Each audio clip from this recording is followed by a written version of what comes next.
This episode is sponsored by Arbelos Films. Arbelos specializes in releasing 4K restorations of canon-expanding and critically celebrated art house cinema. Releases are available across art house streaming platforms and in deluxe special edition Blu-rays. Some of their most celebrated releases are Bellatar's iconic Satan Tango, Toshio Matsumoto's queer classic Funeral Parade of Roses, and Wendell B. Harris Jr.'s Sundance-winning Black American comedy Chameleon Street. You can find all their special edition Blu-rays on their online shop. And just for our listeners, you can use the promo code SEENHEARD for 15% off your first purchase. The link to the Arbelos online shop is in the show notes.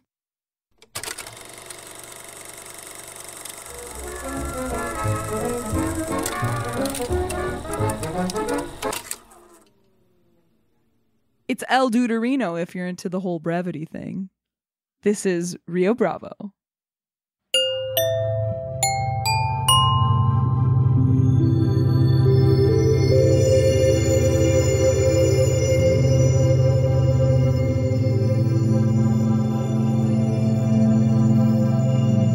Hey everybody, welcome to Seen and Heard. Hey.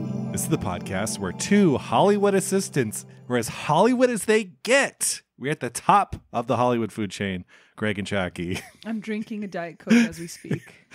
This is the podcast where we go through the Sight and Sound Top 100 Greatest Films of All Time list. I'm Greg. I'm Jackie. And we're back on the list this week after diverting last week for our s'mores episode. We did Brian De Palma's Phantom of the Paradise. So if you haven't heard that, go back, take a listen. It is part of our S'mores series, which is an exclusive to Patreon series. But we have a good time. And right now we have a backlog of like 8 episodes or something like that.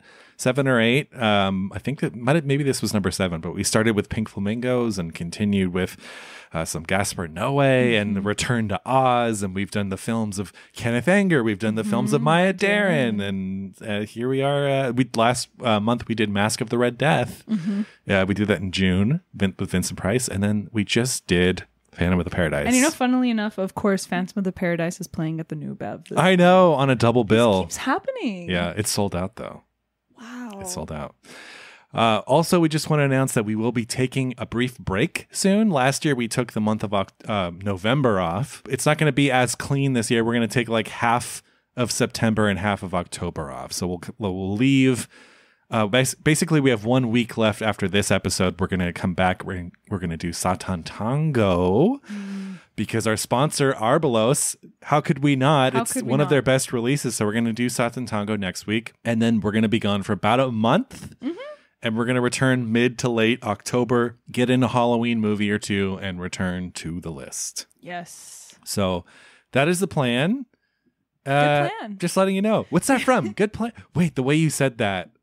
It's from a movie. Oh, it's from Once Upon a Time in Hollywood. It is? Yeah. Wow, I didn't even know. Yeah, it's the scene. Did they say it? It's the scene when Rick tells Cliff, "Hey, we can't afford you anymore. Like, we're gonna sell the house." And, and he's like, "No, I get it. Good plan." Yeah. Wow. What are you gonna do with your time off? Catch up. With what? On projects and activities. We're doing a big 2 months of horror for the film club. So if you are interested in joining the film club and maybe haven't yet and you love horror movies, we are doing 2 solid months of horror. We're calling it our season of screams. Amazing. So come join us over there. We do weekly Zooms Thursday nights. Anyway, Cool. Before we get into the film this week, which is Howard Hawks' Rio Bravo. Oh yeah, I forgot. What have you been watching this week, Jackie? I rewatched The Beguiled by Sofia Coppola. Honestly, masterpiece. There, I said it. It's so fucking good. It's so good. Watch it again. Have you only seen it once? I only saw it once. Watch it again. You know what? I liked it, but it was the same night that Baby Driver came out, and I saw it at the Los Feliz 3, and I really wanted to see Baby Driver first, just because it looked so, I don't know, intoxicating. And because it was the Los Feliz 3, the sound from that auditorium bled into The Beguiled, which is a very quiet movie. So I'm sitting there and I'm just hearing the soundtrack from Baby Driver. So I was like, oh, I kind of want to be in that theater right now. But I really liked The Beguiled. I just like, it's bad circumstances. Yeah, it was only my second time seeing it and I was truly blown away. I really liked it the first time, really loved it the second time. Have you seen the original with Clint Eastwood? I haven't. I haven't either. And I have no desire to, really. Oh, you should watch it. I don't know.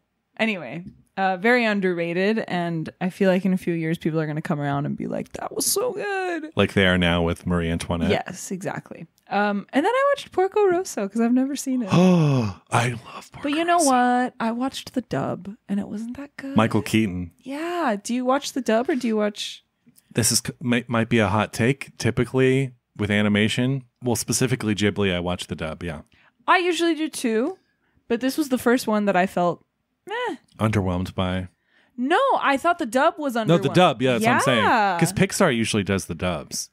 I didn't like the dub. I thought it was weird. There's a lot of awkward like misogyny in the movie, which I'm sure it's intentional, but it just sounds weird in English. I don't know why. Right. But beautiful movie. Yeah. Can't complain. Yeah. I like it a lot. What about you? Also not that much. I rewatched the Clive Barker film Nightbreed, which I believe was his follow-up to Hellraiser. He did Hellraiser, and they're like, hey, that's your fave, right? Mm-hmm. I know, you put it on every night before you go to bed. But yeah, Nightbreed is his follow-up that was like cut up on release and mismarketed as a slasher movie, which it's not, and just kind of floundered, kind of like hurt his filmmaking career. He's such a jack of all trades too. He's an author, he's like a poet, he's a filmmaker, like he directs his own movies, he's like a painter, like I think he's also a musician, so like to have that many talents is pretty insane. But I watched the director's cut this time, which they just reconstructed a few years ago, and I really liked it. I'd seen the theatrical before, which kind of left me cold, and then I saw the director's cut, which I think adds like 45 minutes, something like that. But chunk. I was like, oh, David Cronenberg is in it. David Cronenberg plays the villain, and he's actually not a great actor, but yeah, worthwhile movie. And then I saw a film called The Boxer's Omen. You can tell I'm already gearing up for Halloween here. The Boxer's Omen is a Shaw Brothers film from 1983. It's a kung fu movie, but it's horror.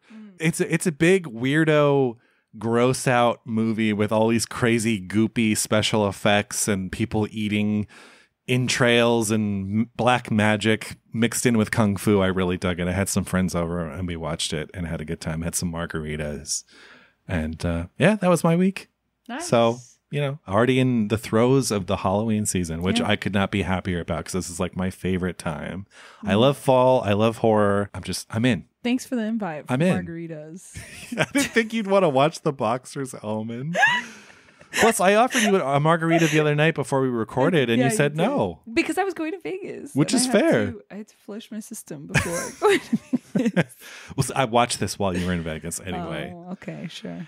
Anyway, with that being said, should we get into this week's film? Well, yeah. I'm just going to say, right before we get into it, if you hear a hum in the background, it's an AC because we are in the triple digits right now in Los Angeles, and I cannot be bothered to turn the AC off. So if you hear a hum, that's what it is. We're trying not to die over here. Especially we're not going to die over John Wayne. Yeah, exactly. If it was another movie, maybe. Right. If it was Godard, Jackie. Yeah.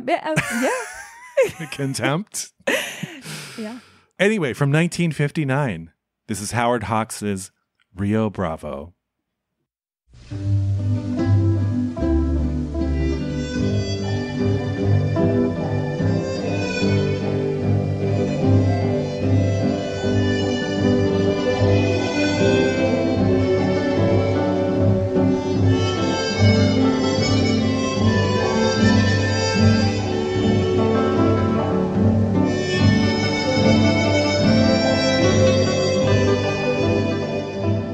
Rio Bravo was released in 1959.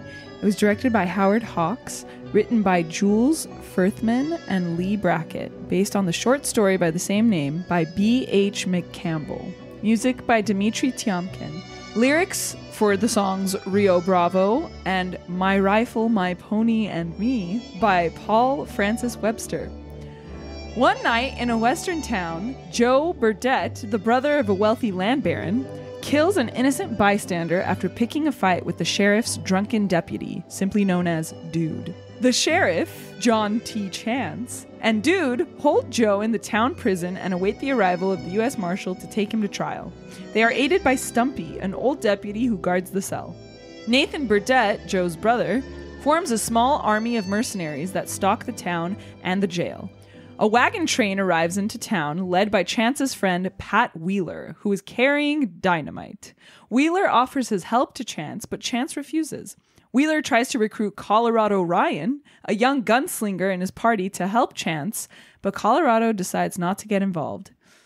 At the town hotel, Chance catches a rigged deck of playing cards and identifies a woman player, Feathers, to be the wanted widow of a crooked gambler. Feathers is innocent, but she is drawn to Chance and decides to stay in town for a little while longer. Meanwhile, Wheeler is killed in the street by Burdett's men. Dude catches the killer, and it looks as though he'll finally get sober. However, after a bad night of the shakes, he is captured. Chance, with the help of Colorado Ryan, overcomes Burdett's men and free Dude. But Dude is so ashamed that he quits the force as he watches Colorado replace him. That is, until Dude hears the threatening El Deguelo, aka Cutthroat song, that Nathan has the saloon play on a loop as a threat to the law enforcers. Chance decides that they'll all camp out in the saloon until the marshal gets there. Dude and Chance go to the hotel for supplies. However, there, Burdett's men have set a trap and force Chance to open the doors to the jail. Luckily, Stumpy shoots them down before they can take Joe, but the rest of the men take Dude. Chance agrees to an exchange, Joe for Dude. During the handoff, Dude tackles Joe and the shootout begins. Chance uses the dynamite from Wheeler's wagon, and they win the fight. As they await the marshal to take the Burdetts to justice, Chance admits his love to Feathers, and the film ends with Stumpy and Dude heading out for a night on the town. The film stars John Wayne as Sheriff John T. Chance, Dean Martin as Dude, Walter Brennan as Stumpy, Ricky Nelson as Colorado Ryan, and Angie Dickinson as Feathers. The film is credited as being based off a short story by B.H. McCampbell. However, B.H. McCampbell is a pseudonym for Howard Hawks' daughter.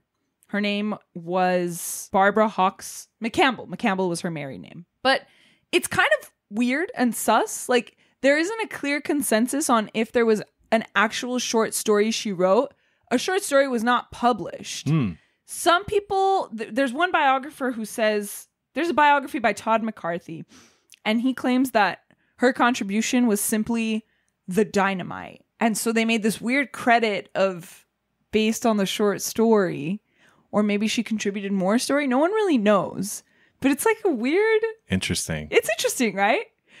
Apparently, this was Hawks and Wayne's response to High Noon, which is kind of a revisionist Western, and it was seen by Wayne and Hawks as a criticism of McCarthyism, which they were not okay with because John Wayne was very conservative. And John Wayne called High Noon un-American. John Wayne actually helped blacklist the writer of High Noon, Carl Foreman, and he has gone on the record to say, I have no regrets about running that guy out of the country. What a dick. It literally. Yeah, basically. Have you seen High Noon? You know what? No, I haven't seen it. So I really like High Noon because it is kind of revisionisty. Right. Their problem with High Noon is basically in High Noon, the sheriff of the town, which is played by Gary Cooper, he gets married and he's about to leave the town, but then he hears that the bandits are coming and he feels bad. He can't leave the town, but they're all telling him, get out of here. They're going to kill you. And he just can't do it. So he sticks around to form a posse, essentially, but no one wants to help him. The whole movie is literally him going from person to person trying to get people to help him, and no one helps him, and he's afraid. Whereas in this movie, everybody wants to help right, him. and he's like, I don't need your help, I'm good. That was their idea. Let's have a really stoic and strong man who only takes help from people he knows can help him, like Colorado, but turns down everyone else. Right. Because the Gary Cooper character shows fear, and in the end... okay. For people who haven't seen it. Okay. Including me. Basically, what Howard Hawks says about High Noon. I didn't think a good sheriff was going to go running around town like a chicken with his head cut off asking for help. So stupid. That's literally what I like about the movie. So Chance is a super tough guy, doesn't want help from anyone unless they're good. Really dumb. Howard Hawks and John Wayne would team up for 2 films that were variations of Rio Bravo. They're called El Dorado from 1966 and Rio Lobo from 1970. Basically about a sheriff defending his office. Why would you do that? Why would you do that? Funnily enough, Dmitry Tiomkin also did the music for High Noon. Yeah, he's one of the big Hollywood composers. He did some Hitchcock, Archive footage from this film was used in another John Wayne film, his last film ever, which is called The Shootist. And in The Shootist, John Wayne plays a dying gunslinger. And the film uses footage from his previous films to tell his backstory. So here he is when he's young. Pew, pew, pew. Here he is when he's even younger. I'm sure you were first in line when that came out. You know what? I added it to my watch list. I want to see it. Lauren Bacall's in it. Oh. That's not the only reason I want to see it. I'm actually interested because it's about he's dying of cancer and he's trying to figure out the best way to die comfortably. That's the whole movie. And that sounds interesting to me. Yeah. Ennio Morricone said that Sergio Leone told him to write Dmitry Tiomkin music for A Fistful of Dollars. Wow. Very highly influential. I guess I hear it a little bit. Oh, the trumpet heavy stuff. Yeah. Trumpet, exactly. Speaking of Godard and Tarantino both really love this movie. Godard called it a work of extraordinary psychological insight and aesthetic perception. More on that later. John Carpenter's film Assault on Precinct 13 from 1976 is directly inspired by the story of Rio Bravo. The film was not nominated for any Oscars. I mean, not that that's the mark of anything. Godard gave it 4 stars in Cahiers du Cinema. Though. Nice. Is it the highest rating? It's the Roger Ebert 4 stars? Yeah. Actually, I don't know. Don't quote me on that. I'm going to quote you. Everyone, you heard what she just said. Lee Brackett, too, one of the co-screenwriters. What an illustrious career from The Big Sleep to this film. And then, like you said, she also did El Dorado and Rio Lobo.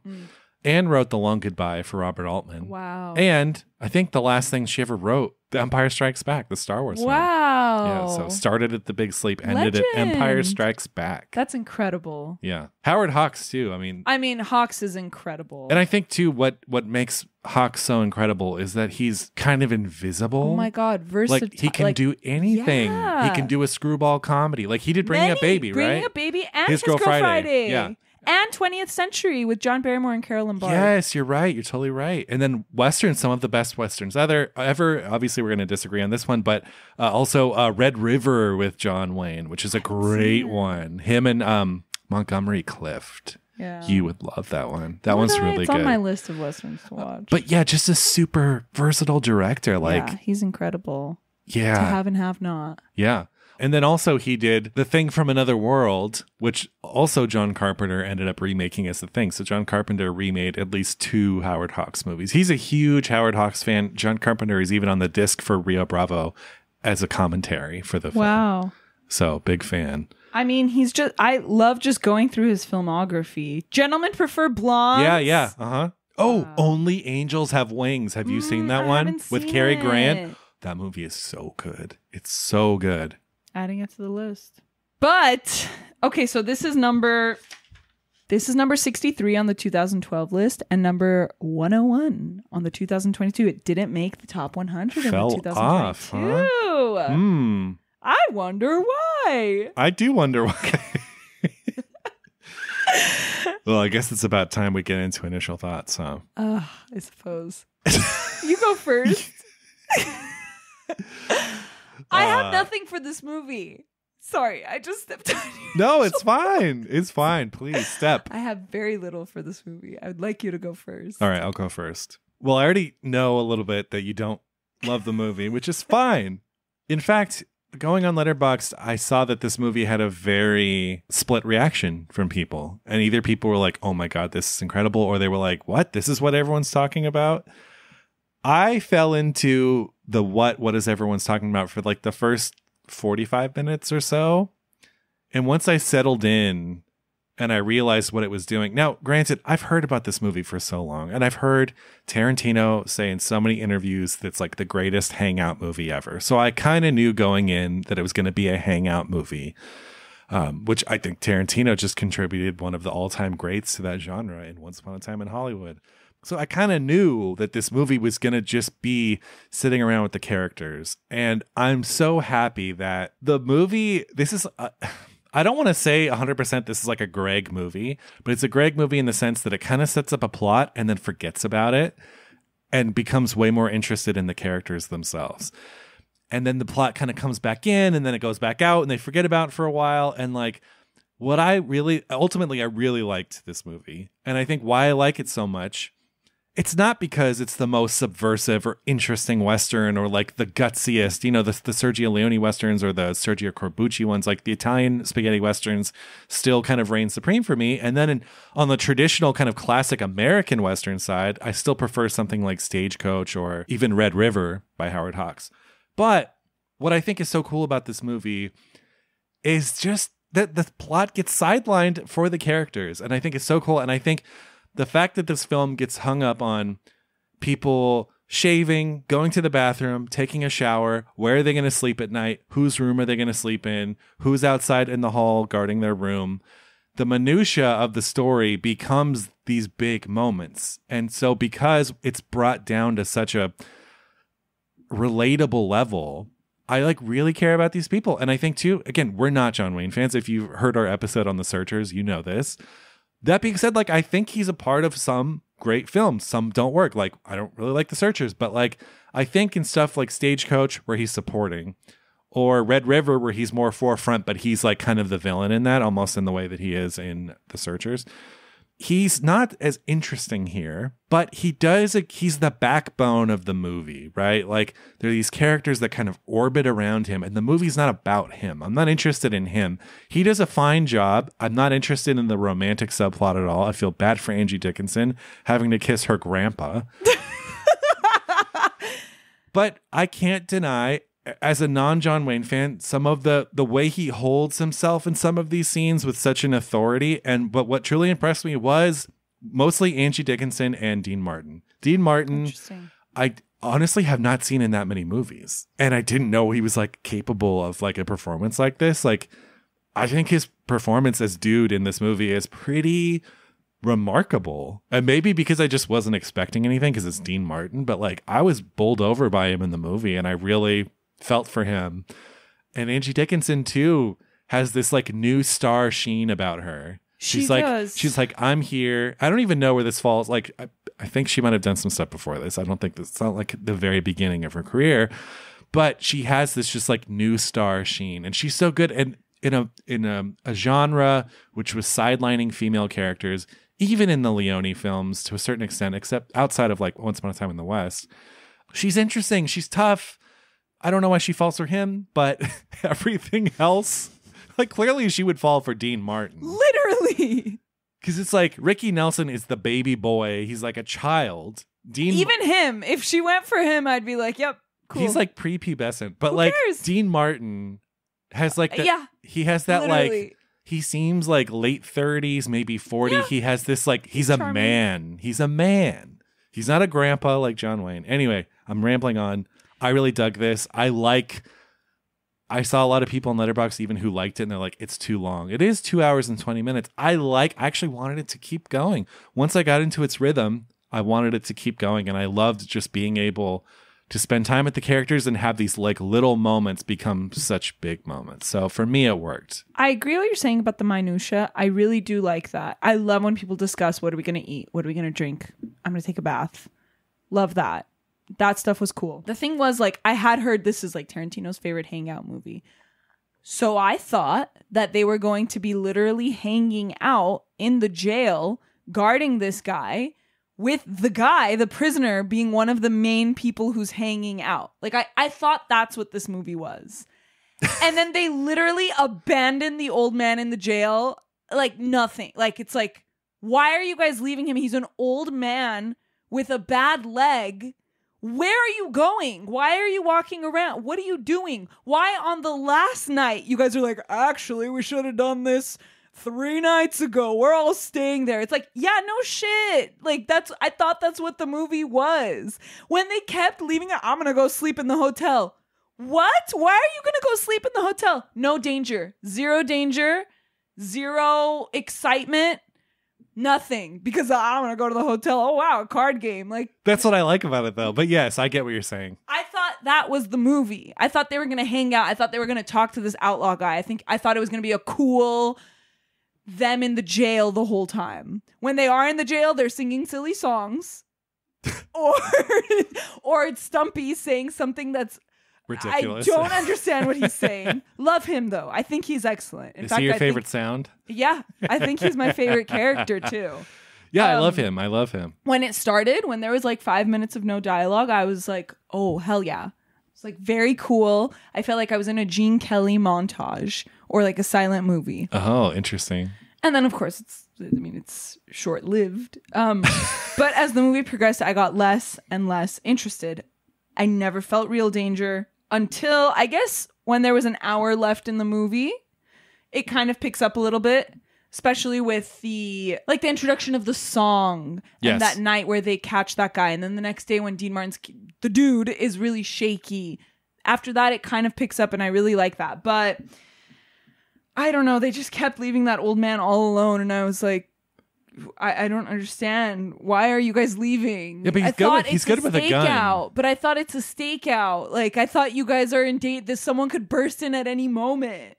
And he even says it. He goes, something I should have done 2 or 3 nights ago. That killed me. When he said that, I was like, yes. Yes. But, you know, all things said and done, it was enjoyable. But honestly, nothing to write home about, I thought. I didn't hate it. It was enjoyable. But really, if it were up to me, this would not even be near the Sight and Sound list. Yeah, that's fair. I don't think that's fair. Do you think this movie deserves to be on the list? No. Why is it on the list? It does nothing new. No, but I mean, I really like it, but is it a top 100 movie of all time? No. But I get what you're saying. In fact, I like High Noon more. That sounds fair, yeah. That sounds totally fair. Okay, you love Dean Martin. I literally wrote Dean Martin, wrong choice, question mark. No. I didn't think he was that good. Oh, I thought he was like this good. Italian accent coming in every now and then. Sounded like he was from Jersey. I was like, are you from the West or are you from Jersey? Look, this movie uses a little bit of stunt casting with him and Ricky Nelson, who are both musicians. And singing is, go ahead. Oh, but I love it. But it's in the way that I hate to keep relating it to Tarantino, but it's kind of in the same way that like Tarantino will use stars, like just use them as stars. Like it's Dean Martin. When you first meet him, he's shaking because of withdrawal, and he's all scruffy. And then later on, he gets shaved and he's singing. But he's this kind of tortured character.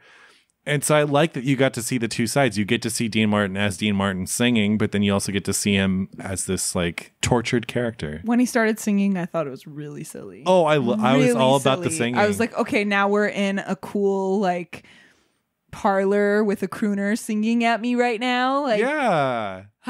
What alcoholic sounds like that? It kind of reminded me. Go ahead. It reminded me of Johnny Guitar a little bit. Johnny Guitar's better. I would agree with that. No, the singing in Johnny Guitar is better too. Yeah, but I'm just saying, like, in the way that for sure, cute guy guitar. Yes, I love that. Because it's not like this isn't a realistic. It sounds like, and again, I'm ashamed I haven't seen High Noon. I've been meaning to see it for a long time. I'm sure that's grittier and more grounded and more interesting.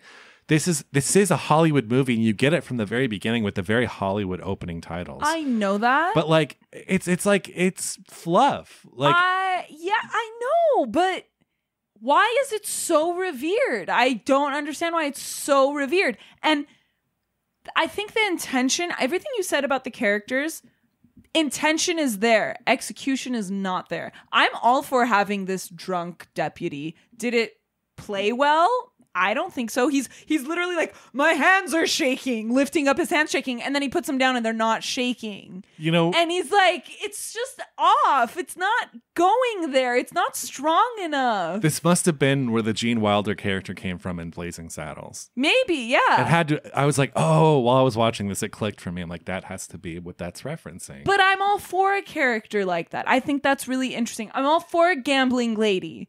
Why the fuck would she stand outside his door with a shotgun after meeting him for 5 minutes and he's an old fucking man? That makes no sense. Yeah.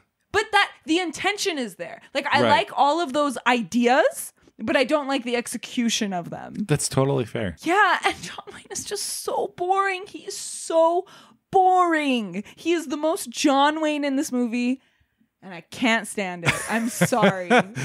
Yeah. I mean, we've talked about this before, but I think it must be the reason that John Wayne was so popular is because in a time, in the middle of the century, he was the conservative man. Like, he is a man's man, and that's what he is. And like, and you know what? Yeah. And I didn't know all this high noon stuff until I started doing the research, and it made me like even more distasteful of the movie. Like, I liked it less after reading about all this. Like, this is their response to High Noon, and they were glad to run that guy out of Hollywood. Like, shut the fuck up. I'm sorry. Now I'm getting angry. Get angry. I like the angry. Like, I enjoyed watching the movie. Stumpy is fantastic. Yeah, he's so good. I want a whole movie about Stumpy. How did you feel about Angie Dickinson? I think that her performance is incredible. Even while I was watching it, I made a note. Like, when you get her first scene in her room, I was like, oh, she is fantastic. That's what I wrote. Yeah. But then the character failed me very quickly. How did the character fail you? Why does she love him? Why is she acting like this? Outside of the romantic subplot, though. That is her job in the movie. It is. True. That's the only thing she's there for. And that whole thing of like, oh, I'm talking too much, blah, blah, blah, blah, blah. Like, that didn't work. It didn't work. That's fair. Those are all fair criticisms. I don't know. I liked the hotel manager and his wife. Yeah. And it was played more of them. Not by a white guy with like brown makeup, which is more of the case in Hollywood Westerns back then. And they had an Asian guy too as the Undertaker, which was if you've seen Deadwood, like that's pretty historically accurate. A lot of American Westerns are completely whitewashed. Yeah. So this at least has a hand in something a little bit bigger than what you would get at the time. Yeah. What about Ricky Nelson? He didn't completely work for me, but he's also not in the movie very much. He has a certain swagger just like, because he's Ricky Nelson. I was like, okay. The whole time, all I could hear is fools rush in the whole time he was on screen. I don't know. I think he's fine against like a piece of stunt casting, but like he didn't bump me because he doesn't say that much. And he's just like, I don't know. Yeah. But also the Angie Dickinson character, like when he opens the bedroom door and she's in her pajamas, I laughed. When she's in bed, I was like, come on. And then she gets up and she's in her bloomers. It's just so stupid. Yeah, she is like stupid. She's bending over backward. She was throwing herself at him. Yeah, and the outfit at the end, I was like, sis, what are you doing? Like John Wayne, does she really think that John Wayne has a bidet? Do you know what this man's ass probably smells like? This man does not properly wipe his ass. When did she bring up a bidet? No, I'm just saying, imagine when John Wayne takes off his pants. Like, it's not going to be great. I thought like there was a bidet conversation. No. There were no bidets in the American West. No, at that outfit at the end, and she's like, I'm a club singer now. I was like, I love the way they failed me. You know what? Everything you're saying is fair. I think I have a note here that just says cozy. And for me, it was like, it was cozy. It was cozy when they're in the jail. No, the whole movie was cozy. It was cozy at the hotel. Like the threat, you're right. I mean, I think one of the reasons maybe this doesn't work for some people is the threat is not really omnipresent. Like it's kind of there. It comes back a little bit. You're like, oh, they keep playing this song. Yeah. I love the use of the song. Good. As the song the threat. Is beautiful. But then, the bad guys are kind of just like whatever. Yeah. And they're very easily overcome. And it's like ultimately not about them. They just had to have some conflict in this movie, I think. Yeah. But it also gives in the way that Tarantino, one of the things I love so much about Once Upon a Time in Hollywood, and I know that we've talked about this before, so I'm sorry, but for people who haven't heard, I love the device of putting the Manson family in Once Upon a Time in Hollywood, because what you're doing is setting it in 1969. They live next door to Sharon Tate and Roman Polanski. It is a ticking time clock that Tarantino now doesn't have to do any work to sustain that tension. So for the whole movie, as good of a time you're having, you're worried about oh, but the Mansons are there. And like, so in the same way, the threat in this movie, like, it's just kind of a driving force, right? It's like, oh, well, we need to wait a few days for the deputy? No, the marshal. Yeah. And it's just like, oh yeah, and they'll come and we'll have to fend them off. And like, it's just like a thing to drive the story forward. It's not even like the shootout at the end So anticlimactic. It's kind of anticlimactic, although I like that they're just like blowing this house apart with dynamite. I thought that was kind of cool. I love everything Stumpy says, especially at the end when he's like, jumping G, like.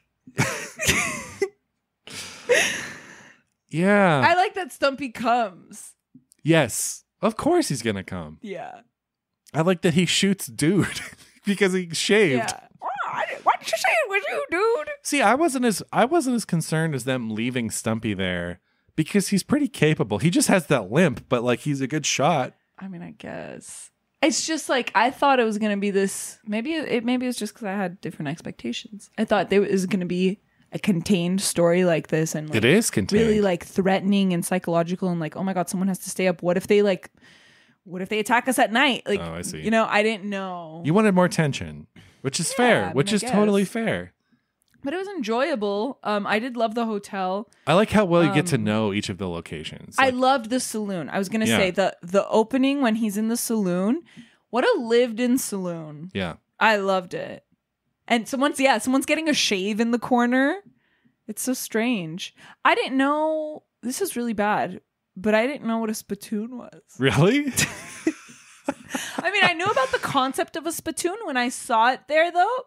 I thought they were pissing in it. Haven't you seen Back to the Future 3? I have, yeah. Oh. I don't know. It didn't doesn't clock. Biff get his head, like, a spittoon? He, like, gets pushed into a spittoon and it, like, dumps out onto like his that? head. Yeah. I thought that was like a chamber pot. I thought maybe why would they have him at a in there. bar? They would just go outside and take a piss. That's what I thought. It's fine. I won't tell anyone. No, yeah. I think everything you're saying is so valid. It's like I'm going to bat for this movie, but also like I completely recognize its shortcomings, and like I like it, but like I'm not. Like your side is totally valid. Like it's and your side is valid too. I get what you're saying, and I did enjoy it as I said. It's got some quirky little lines in there that I liked. Just like I like just to finish a thought I started. I really like the way that you learn the geography of these places. Like you learn the layout of the hotel, of the room, of the saloon, of the jail, of the road, of like that little structure out down the road. And like when Dean Martin is at the entrance to the town being like, hang up your guns. Like there's just, I love films that have such a tangible sense of place. Mm-hmm. And this movie just like, those are my favorite, because like that's what a film is. It's like getting to be in a place that feels real and tangible, and a place that you can get your fingers into. Mm-hmm. And this for me did that. Yeah. It's good for all those things. I want to talk about Dean Martin really quick. I'm so curious. So it's so funny because I was so genuinely impressed. I wasn't. Interesting. Have you seen him in any other films, like outside of the Jerry Lewis stuff? I've seen the Jerry Lewis stuff. Right. Like dramatic roles? No, like Partners and stuff. Have you seen that movie, Partners? No, I haven't seen Partners. It's like a silly Western. I just think that he was it was like, okay, in this scene you're going to be drunk? Cool. This scene you're not going to be a drunk? Cool. Like it was. Well, sometimes he's drinking and sometimes he's not. He's going through it in the same way that someone like kind of jumps off the wagon and gets back on, has a little drink, goes back off. He wasn't bad. I don't think he was bad. I thought too, for 1959, for an American Western at least, like the alcoholism felt like it was treated with respect. Mm-hmm. Mm-hmm. Like again, I was just on Felicia's podcast for, well, not just, I guess a couple months ago now, but for The Lost Weekend from 1945, which is all about an alcoholic. Mm-hmm. And that film obviously pushes the boundary of, you know, but almost to like a cartoonish level. But like I you know, because it could be a device in a script, like, oh, he's an alcoholic and his hands kind of tremble. But I felt, at least in this movie, there was no moment where he's like, I'm cured. Like there wasn't some cheesy, like it's something he struggles with through the entire film. You're right. Yeah, he's not cured at the end. In fact, don't they go out for a drink? Yeah. Yeah. What do you think about the technical aspects of the movie? Like I was trying to pick a favorite site and it was very hard. I couldn't think of any. Nothing popped out to me. Same, honestly. Right?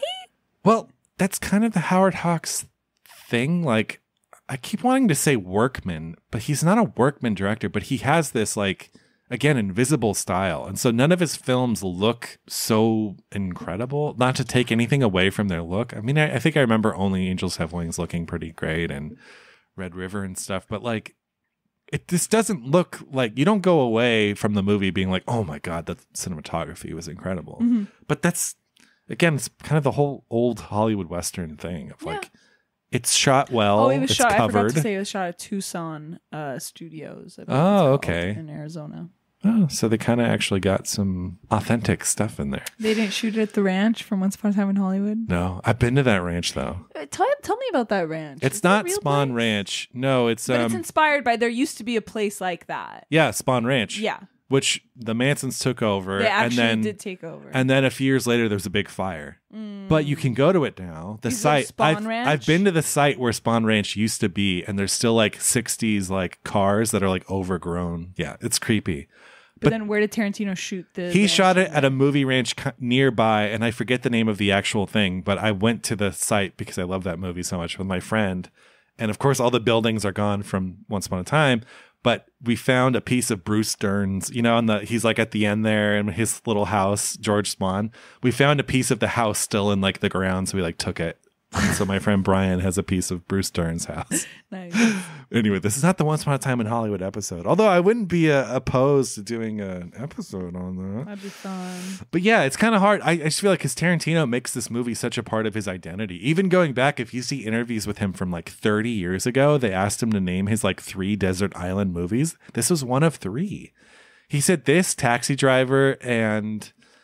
oh, God, I don't remember what the third was. Oh, Blowout, the De Palma movie. But, you know, this is like right when he made Reservoir Dogs. But so I don't know if those 3 still stand. But yeah, he loves this movie. Wow. And it's because of him that this movie is even on my radar. Yeah. But yeah. The singing, huh? I thought it was really corny.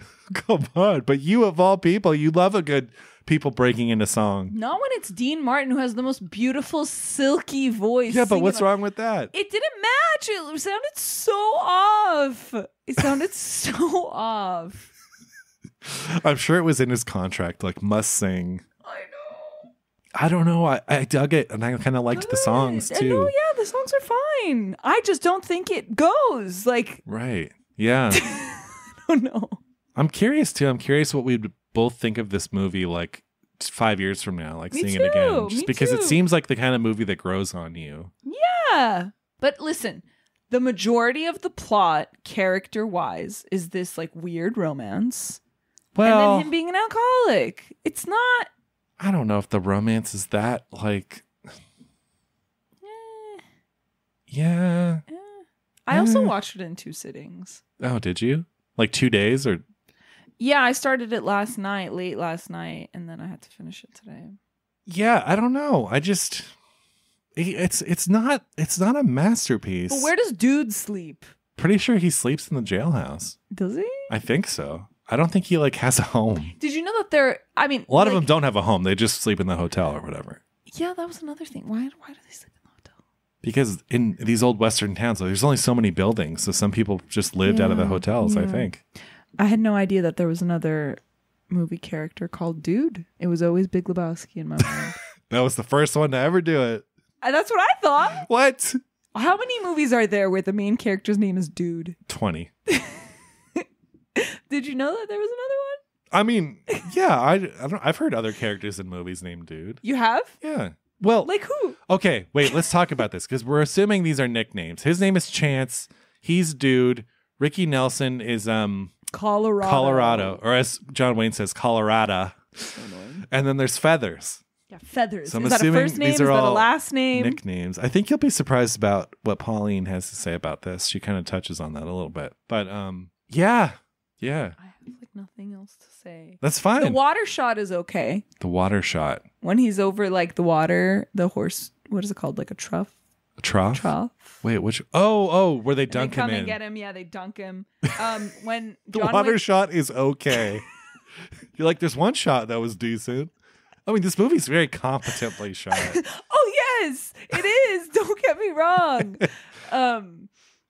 I like when Chance kisses Stumpy. That was cute. Oh, yes. Yeah. I'm surprised he didn't like get caught. I know. I'm surprised that John Wayne didn't flip out. Hey. Literally. Well, should we do sight and sound? Yeah. What's Let's do it. What's your favorite sight from the movie? The water shot? As the I trough? said, I can't. It's very hard. What else did I say? I literally wrote another good one. I guess is the water. I guess. There's a shot of feathers changing behind that screen. Oh yeah. And there you get like John Wayne's hat's shadow on the screen.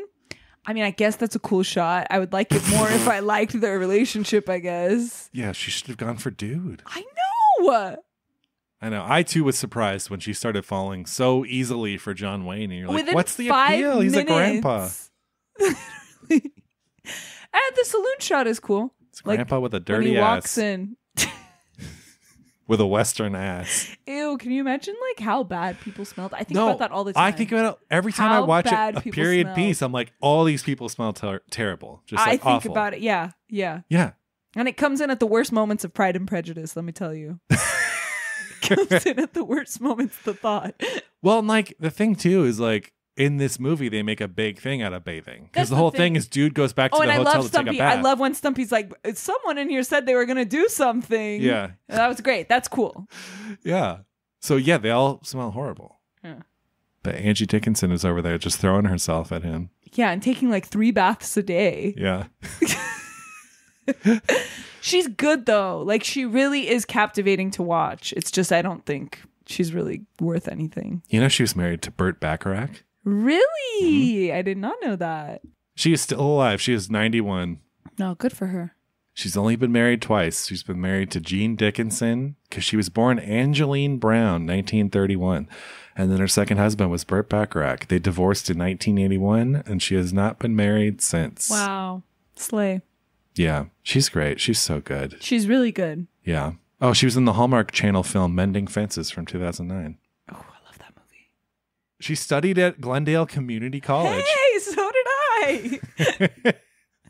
That's awesome. She worked as a secretary at Lockheed Air Terminal in Burbank, Oh now my Bob God. Hope Airport, and in a parts factory. And her first husband was a football player. Oh. Interesting. Wait, what were we talking about? I was going to say your favorite site. Oh, right. If you have one. No, I do. My favorite site. Okay, this surprised me. Okay. It's John Wayne. It's John Wayne. It's the scene, I believe it's the scene where they first meet, John Wayne and Angie Dickinson, even though I don't care about that subplot at all. But he comes in and she's doing something over her bed. I forget exactly. She's doing something, or she's like getting something. And he's standing there. It's this shot from the side. He's kind of standing there with this kind of gait. And he looks so fucking huge next to her. And there was something just kind of regal about the way he was standing. Like that for a moment, I was like, oh, I kind of see why people love John Wayne. It's like, interesting. Just the way he was like holding himself. Yeah. Again, he's no Clint Eastwood, but. Oh, no. What's your favorite sound? I was going to go with the music, but I trusted you to go with the music. I didn't. Oh, you didn't? No. Okay, well, just play it anyway. What do you want me to play? I don't know. The song. The Alamo song. Oh, the Alamo song. Should we play a clip of that? Yeah. All right, here it is.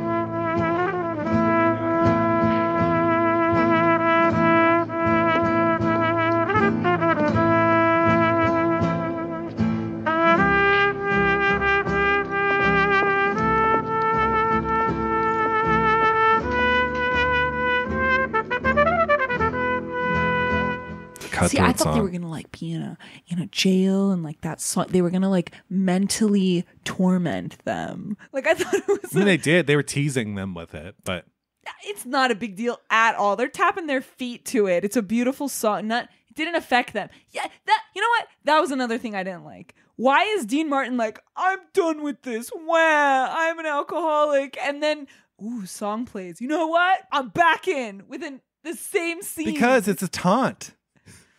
They're being teased. I don't know. It's like someone calling someone chicken. And he's like...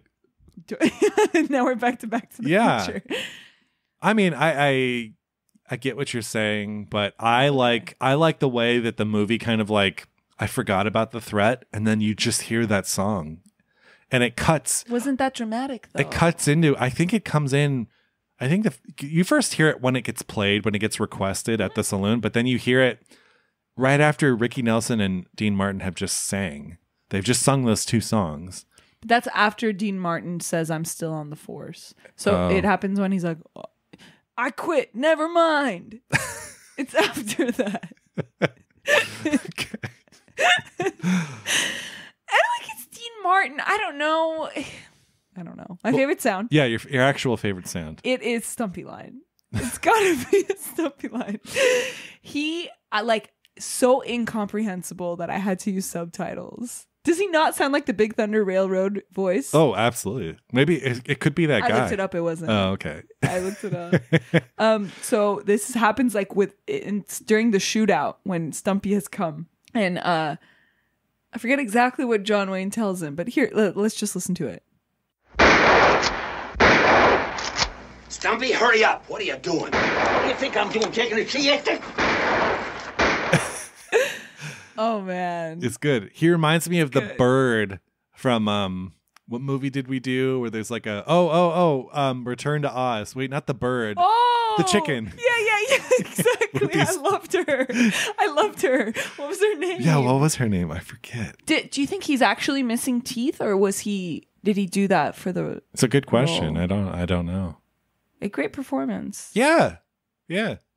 Pretty broadly His comedic. eyes, yeah. Broadly comedic, but also feels like a real person. Yeah. Like you're never just like, oh, he's in Fantasyland, like just doing a caricature. Yeah. He says something else that's funny where it's like, well, don't put no red carpet down there for them when they're coming in.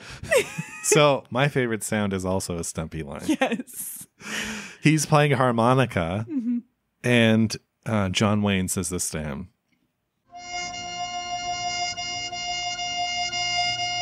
Stumpy, What? they don't need any help with that tune. Well, what's the matter? Is it getting through to you?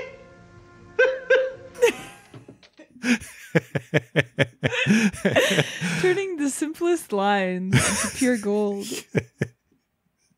Getting through to you. Yeah. Pauline. Yeah. Oh, do you have another Stumpy? No, I don't. Okay. He says "in it" a lot of times, Yes. which I always associate with British people. So I only got 2 sentences here from Pauline is all I could find. I think I know what this is. In contrast to usually in the last couple, I feel like we've had paragraphs to read from Pauline. But Pauline Kael says, Howard Hawks directed this semi-satiric Western pastiche. Silly, but with zest. There are some fine action sequences, and the performers seem to be enjoying their roles. Okay. Semi-satiric Western pastiche.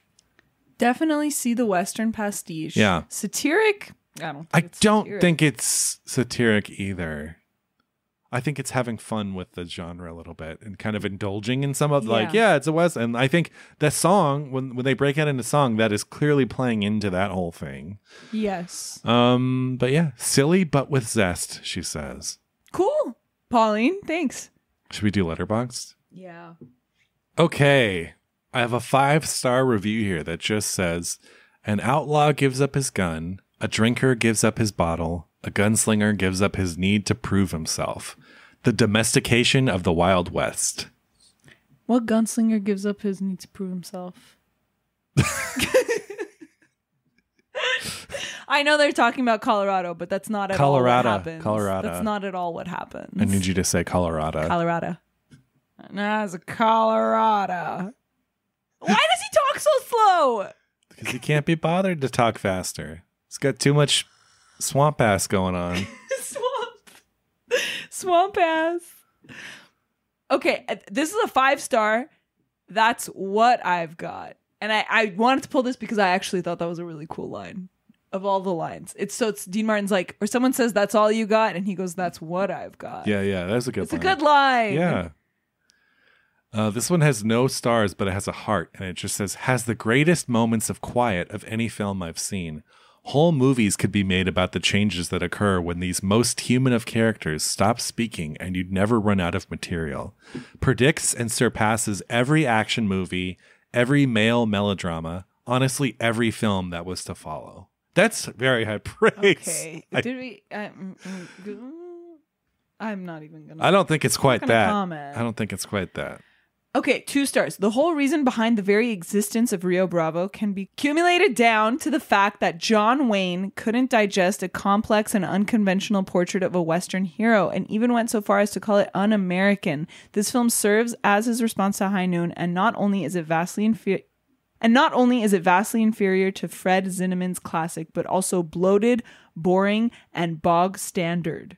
And then they go on to say, overall, Rio Bravo has its share of occasionally thrilling moments, but considering its reputation, it is a surprisingly mediocre Western feature that's slow, frustrating, and needlessly overlong. And when compared to the gripping intensity and sustained tension of High Noon, it is actually laughable, failing to live up to its hype. There is nothing about this film that is different from the norm. In short, Rio Bravo is an utter disappointment. Huh. That felt like me, except I didn't call it an utter disappointment. Right. You see some charm in it. I do. I have 2.5 stars, and it says, John Wayne is a walking void of charisma and talent. You're doing this on purpose. What? You're doing it to provoke me. Well, don't you agree? Wait, say it again. Sorry, say it again. John Wayne is a walking void of charisma and talent. Void, yeah, okay. No, I got it. I missed the word void. 1.5 star. Maybe the least cancer of the overly long Westerns, but still pissed me off with how long it was. The least cancer. It's a person who hates Westerns right there. That's like forcing themselves to keep going or something. You know, some genres are just not for everybody. You know what? I didn't think Westerns were for me. I purposely sought out ones that I knew were for me. Because I've always loved, for example, Coen Brothers' True Grit was like my first time I sat down and watched a Western, and I was young. I think I was like 15. That came out when I was in college. I think I was like 15. Is that 14? that young to see your first Western? No, the first Western, because like my dad loved Westerns, obviously. But you were just like, no, I don't want to. Never interested, even though I love horses. I love horses. I love hats a lot. But do you like dust? Yes. You like dust? Yeah. What's wrong with dust? I don't like dusty swamp asses. Well, let's talk about that. True Grit was the first one I sat down to watch. And obviously because it had a girl in there who was my age when I saw it. Right. So I was very much like, after that, I was like, okay, now I know what I like in a Western. And so I've sought out Westerns that I know I'm going to like. But then, of course, there's like the vast majority I feel like, yeah, I don't like. Mm-hmm. I don't know. Those are just my feelings about Westerns. The vast majority. I'd say the vast majority I don't really like that much. What about you? Oh, I tend to like them more than I don't like them. Yeah. I like them. Like, I'll never sit and watch a random Jimmy Stewart Western. He's in some good ones. I know. I like Liberty Valance. Yeah, I was about to just bring up Liberty Valance. I liked it. John Wayne in that movie, though, as kind of a supporting character. Better, because I don't have to see as much of him. And he's in black and white. Yeah. No, but I like that movie because it has something to say about murder and, like, it's something. Yeah. Yeah. You know? Yeah.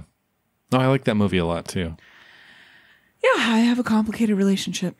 Interesting. The Western. Well, this is, I think that concludes our time in the Wild West, a.k.a. Arizona. I wonder if there are any other Westerns coming up on the list. I don't think for a while. But you never know with the s'mores and the personal prints. Would you choose a Western? What would you choose? Yeah, some of my favorite movies are spaghetti Westerns. Yeah. Next week, as we said earlier, we are doing the Bellatar film, Satan Tango. 7 hours. 7.5. Or Satan Tango? I've heard people straight up say Satan Tango because that's what it translates to, Satan Tango. I feel like Satan Tango is a more appropriate pronunciation, but I've also heard Satan Tango. Let's stick with Satan Tango. So it is a 7+ hour film. How are we going to do it? We should live stream while we watch it. Oh my God. We're going to try to bring that. We're going to try to bring that next week. You know, barring personal lives, if one of us isn't able to get the whole 7 hours in, we might have to do a week after. Oh, we'll try to do it next week, though. We'll try to do it. I'm going to watch it all in one day. So I don't know if I can. it's the way to do it, Jackie. I live in a house with a lot of people. Bring it. I'm excited. I'm so excited to do really it. Excited. This was the movie. I'll elaborate on the story next episode, but this was the movie when we first met. You were going to go see it and then you didn't see. Yeah, I was going to see it in the theater and I still haven't. But now's the time. So come back. Join us next week for Satan Tango or Satan Tango or whatever. Until then, I'm Greg. I'm Jackie. And we'll see you on the old dusty trail. We actually said that last episode, but it's okay. Did we? I'm Buttons. And I'm Leaf. And we'll see you next time. Special thanks to the patrons at our highest tier, John Pennington and Cynthia Fordwell. Seen and Heard is an official podcast of the Arroyo Film Club. We'd love to hear from you. If you want to drop us a line, you can find us on email at hello@seenandheardpod.com or on Instagram @seenandheardpod.